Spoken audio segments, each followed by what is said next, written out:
Bonjour à tous, c'est Gilles Mansillon, je venais vous souhaiter une bonne journée. Je viens parler ici, bien sûr, pour ceux qui sont nouveaux sur cette chaîne de psychologie transcendantale, ce que l'on appelle classiquement en philosophie la métaphysique. Donc essayer d'adresser des concepts, des idées qui peuvent être appliquées dans la vie de tous les jours, qui rendent la vie meilleure. C'est le but de tous ces exercices, mais c'est important. Je voulais juste revenir sur le fait, quelque chose qui est très important, c'est de faire un quart d'heure, 20 minutes au moins de méditation tous les jours. Si vous n'avez pas l'habitude de le faire et que vous le faites, vous verrez qu'au bout de 30 jours, votre vie sera complètement différente. Ça apporte vraiment quelque chose d'essentiel au procédé de pouvoir se tourner vers l'intérieur, faire le calme en soi, se concentrer sur sa respiration, sans chercher à contrôler l'expérience qui se passe. Donc je vais tirer quelques cartes aujourd'hui pour voir un peu ce que les anges peuvent avoir à communiquer avec nous. Le monde angélique est un monde qui est complémentaire au monde des formes, c'est ceux qui sont les ministères de tout ce qui se passe dans l'univers.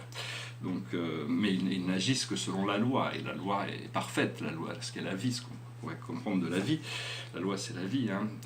Alors, voilà, la plus haute sagesse, c'est l'acceptation. Il faut arriver à accepter toutes ces choses, toutes ces limitations du monde physique terrestre, tous ces contrastes, toutes ces choses, arriver à voir les choses avec appréciation pour pouvoir les intégrer, parce que tant qu'on est en conflit avec un aspect ou un autre, on se retrouve séparé de cette chose, alors qu'une fois qu'on peut l'intégrer, ça veut dire aussi laisser les choses du passé derrière pour avoir une nouvelle vision sur la vie qui se présente à nous.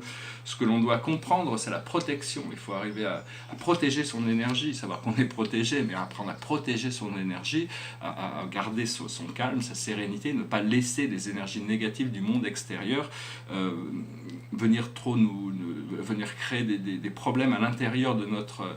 C'est pour ça que la méditation est très très importante, parce que le corps c'est un petit peu comme un château fort, et les énergies du monde extérieur, sur la Terre, on ne vit pas dans une société éclairée, donc elles nous bombardent d'énergie négative tout le temps, et à travers les sens, ces énergies rentrent dans notre corps. Et le moment de la méditation, c'est le moment où on ferme les sens, on ferme tous les sens, et les sens vont se ressourcer, se renforcer de l'intérieur, ce qui fait que quand on a fait une méditation, quand on a pris l'habitude de ces procédés, les sens sont beaucoup mieux armés pour filtrer les énergies du monde extérieur.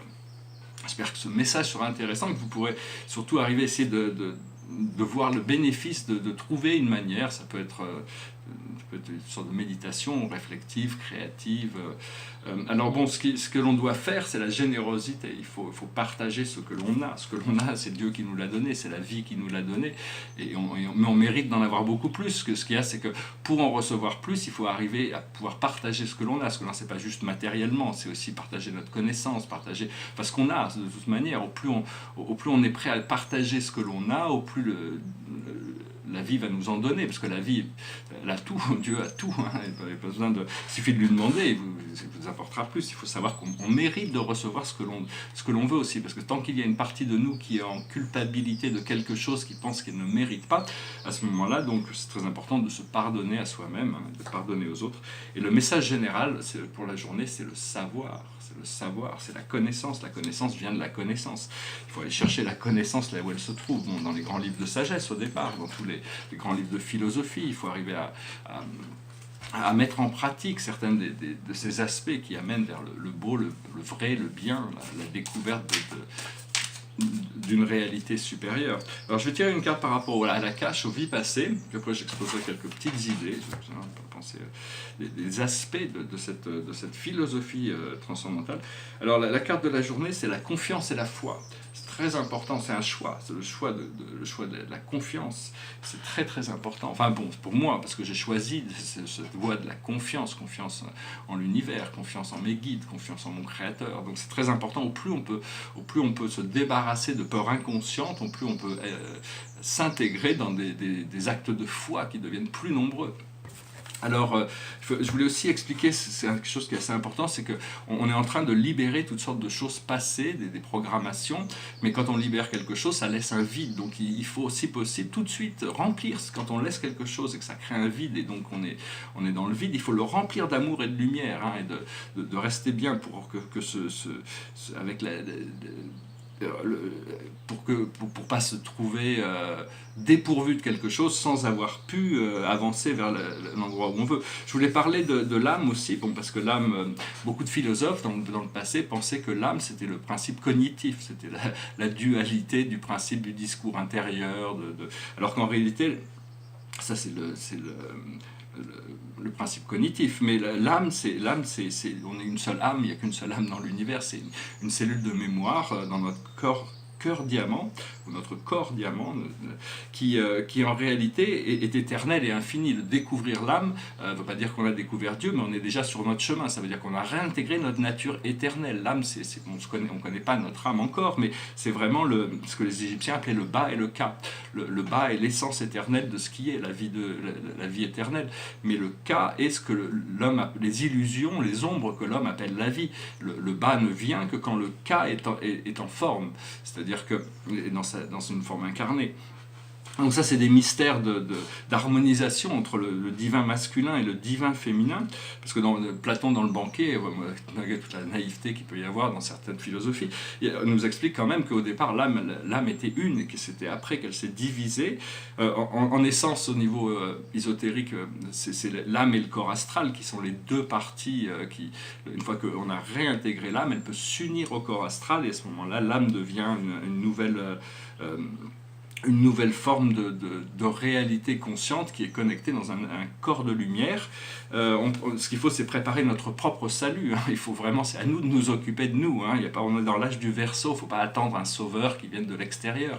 Bon, on est là pour libérer le monde, donc il faut savoir que bon, au plus on travaille dans la lumière vers la sagesse, dans le nouveau monde, c'est là où le pouvoir se trouve, le pouvoir du bien, le pouvoir de la réalisation, le pouvoir de la lumière. Savoir que la vie, c'est un grand fleuve qui ne s'arrête jamais, et dont la non-action dans le taoïsme, par exemple, la non-action de Lao Tzu, n'est pas juste la paresse, c'est juste rentrer dans ce flot de la vie, et d'accepter l'état contemplatif, c'est-à-dire que être lucide et serein. Et une fois qu'on est lucide et serein, on peut être appelé à agir, mais on est dans la non-action, c'est-à-dire dans le mysticisme de voir la perfection des choses, alors que souvent on doit agir un peu comme un alchimiste, c'est-à-dire on apporte notre lumière pour transformer les choses, pour élever les choses, alors que le mystique accepte les choses telles qu'elles sont.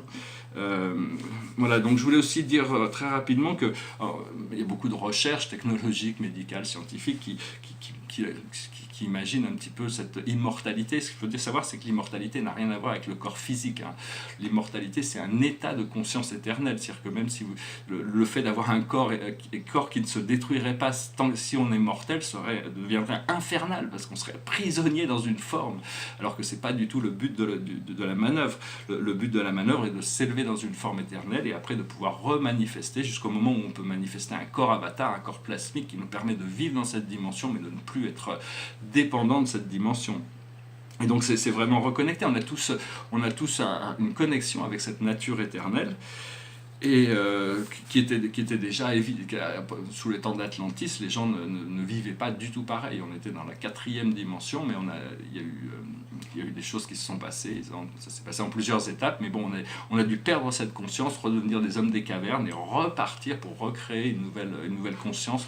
Et éventuellement, la bonne nouvelle, c'est que même s'il y a eu des âges d'or par le passé sur cette planète, et que tous ces âges d'or se sont finis de manière catastrophique, cet âge d'or qui arrive ne sera pas suivi d'une catastrophe, mais sera suivi d'un âge de platine qui va aller jusque dans la lumière et la vie plus tard. Donc vraiment, c'est tous ceux qui ne sont pas prêts pour ce programme vont, après, à la fin de leur vie, aller se réincarner sur une autre planète plus jeune qui va pouvoir les recevoir, mais cette planète est vraiment en train de devenir une étoile, et donc il va falloir un corps de lumière pour pouvoir vivre dessus, ce qui devrait réjouir tous ceux qui cherchent qui ont des idéaux par rapport à la vie en société aussi.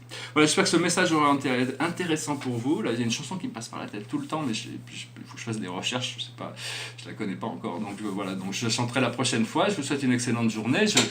Derrière moi, bien sûr, c'est des tableaux astronomiques, c'est des tableaux astronomiques, et je suis en train de travailler sur des grands formats, mais bon, ça va venir, je les présenterai quand ils seront prêts. Je vous remercie beaucoup, je vous dis à bientôt, namasté.